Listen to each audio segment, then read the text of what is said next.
Maximize Business Value podcast. This podcast is brought to you by Mastery Partners, where our mission is to equip business owners to maximize business value so they can transition their business on their terms.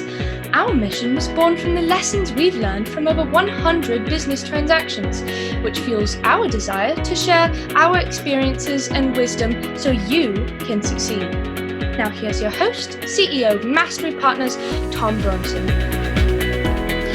Hi, this is Tom Bronson, and welcome to Maximize Business Value, a podcast for business owners who are passionate about building long-term sustainable value in their businesses.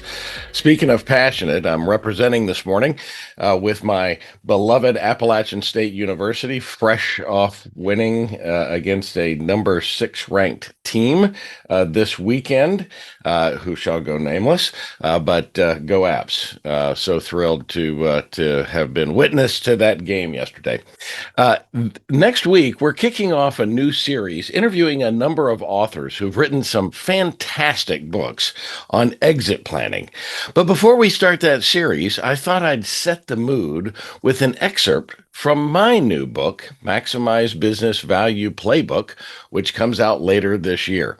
Now, this comes from the last chapter of the book where I suggest that if you really, really want to learn, you should become an avid reader. You know, it's often said that people who achieve the most in life focus on self-improvement. Perhaps that is why they are so often voracious readers like me. My good friend Jim Roddy, author of The Walk-On Method to Career and Business Success and Hire Like You Just Beat Cancer, recently dropped some amazing wisdom on me. He said, and I'm paraphrasing here, that reading business books is like getting an MBA for $15. And you know what? He's absolutely right. Now, I don't have an MBA, but I know most of the principles they teach in business school because I read, and I read a lot. In a typical year, I'll read 40 to 50 books. Some years more, some years a little less. I have floor-to-ceiling bookshelves all around my office that are just crammed full of books. I have stacks of books on my desk because these are the ones that I haven't made it to yet. They haven't just made it to the front of the line. I call that stack the stack of shame, thanks to my good friend Mike Rose, author of ROE Powers ROI, and of course he wrote the foreword to my first book. Most people can't believe that I can't find, or that I can actually find the time to read so many books. But I have a little secret weapon, the invention that changed my life years ago, which was books on tape. Now, early in my career, I covered a 2-state territory that spent a great deal of time staring through a windshield. Now, I love music of all types, from classical to pop and everything in between. Yet, if you drive 40 to 50,000 miles a year, you eventually want to use that time productively, which is why I started listening to the books on tape. Now, thankfully, I don't have to lug around a big case full of cassettes and things like that with the invention of Audible. Now, my process is simple. Whenever someone recommends a book to me, I download it on Audible. And if I'm really into it, by the second chapter, I also purchase the paper copy because I like to take notes while I read in the margins, on scraps of paper. You know, I save things, between pages, something like that, on sticky notes. I think I've probably personally kept 3M, the inventor of sticky notes, in business for the last 20 years. Now, Eleanor Roosevelt famously said to learn from the mistakes of others because you can't live long enough to make all of them yourself. Now, most of the things I talk about in this book were either learned the hard way or by trial and error from reading books. And I'm talking, of course, about my upcoming book. Now, if you're already an avid reader, then good for you. We've got some great suggestions coming for you in the upcoming series.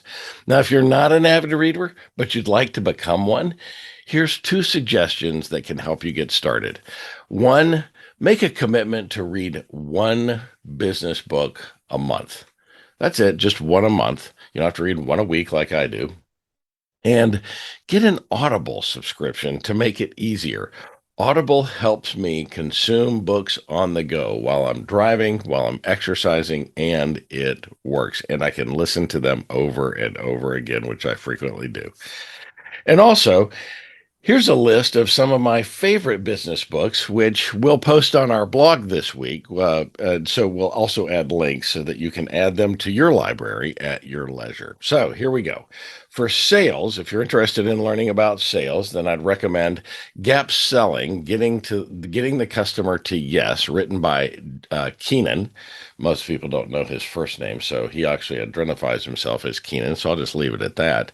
Also, another great book, Fanatical Prospecting by Jeb Blunt. It's a wonderful process there. And Jason Forrest, The Mindset of a Sales Warrior. I love that book.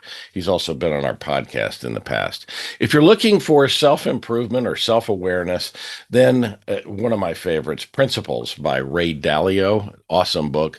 The Power to Thrive, written by my good friend Rich Cavanis, who's been a guest on this podcast a couple of times. Overcome by Jason Redman. Now that is one, boy, what a great story about a military war hero that just is amazing. So worthwhile read for you. Two Chairs, The Secret That Changes Everything by Bob Bodine here in Dallas.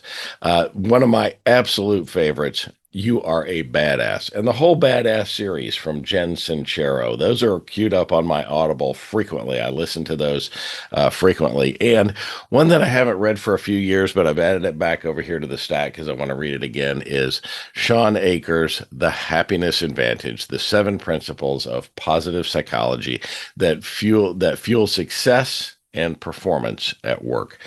It is a life-changing book. Now, if you're looking for business improvement, then I've got a few suggestions for you there as well. The Walk-On Method to Career and Business Success from Jim Roddy, who I mentioned earlier, and he has been a 4-time guest on our podcast. An oldie but a goodie, The Goal, a process of ongoing improvement by Eliyahu Goldratt and Jeff Cox. Amazing book. The Road Less Stupid from Keith Cunningham. Again, just an in-your-face kind of you ought to be doing these things.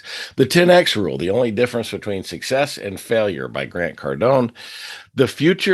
Focus. The Future of Your Company Depends on It by Al Reese. Absolutely a classic, something that you should read. Good Profit, How Creating Value for Others Built One of the World's Most Successful Companies. And that's Charles Koch. It's an amazing book and a great story.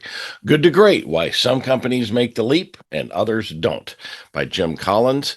The 7 Habits of Highly Effective People, Powerful Lessons in Personal Change by Steve Covey. Amazing book. And then another one by Jim Roddy, Hire Like You Just Beat Cancer. Now, this one is no longer in print, but if you reach out to Jim, you might be able to find a used copy available. But he also is doing that electronically, I think, on either an ebook or something like that. So a great book, definitely worth the read. If you're interested in learning about marketing, Building a Story Brand, Clarify Your Message So Customers Will Listen by Donald Miller. For better communications in your business, I strongly recommend ROE Powers ROI, The Ultimate Ways to Think and Communicate for Ridiculous Results by Michael Rose, a great friend of mine multiple times on the podcast. If you're looking for a business operating system, and every business should have an operating system, here's some great ones.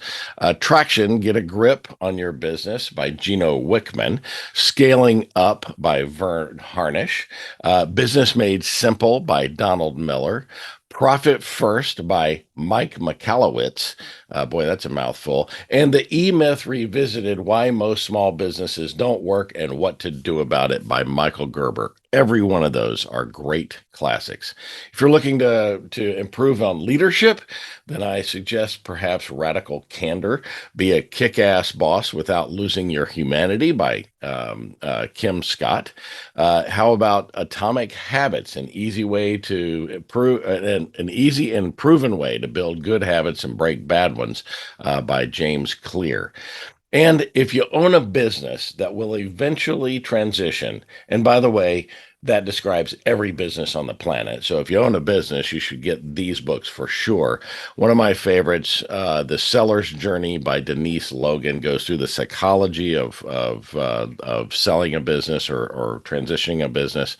Walking to Destiny, 11 Actions an Owner Must Take to Rapidly Grow. Value and Unlock Wealth by Chris Snyder, another great book. And of course, Maximize Business Value, Begin with the Exit in Mind, my book, which is the first up on the interview for next week. So I hope that you will join me next week when we start our new book club series. You're going to hear about some other amazing books. And of course, this week on the blog, we're going to post a list of these books and where you can go find them. And so be happy to help you if you need other suggestions.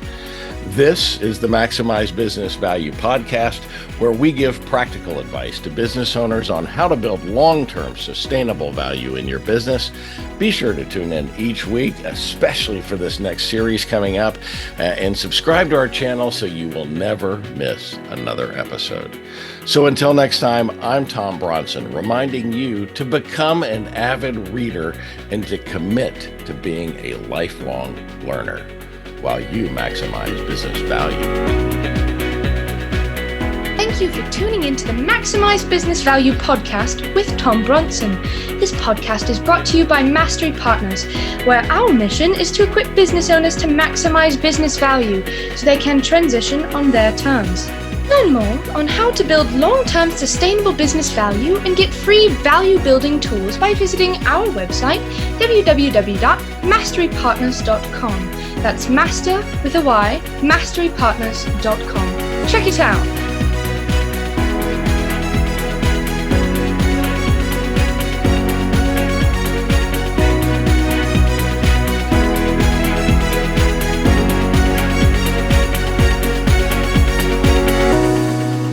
That was perfect. I wouldn't make any changes on that.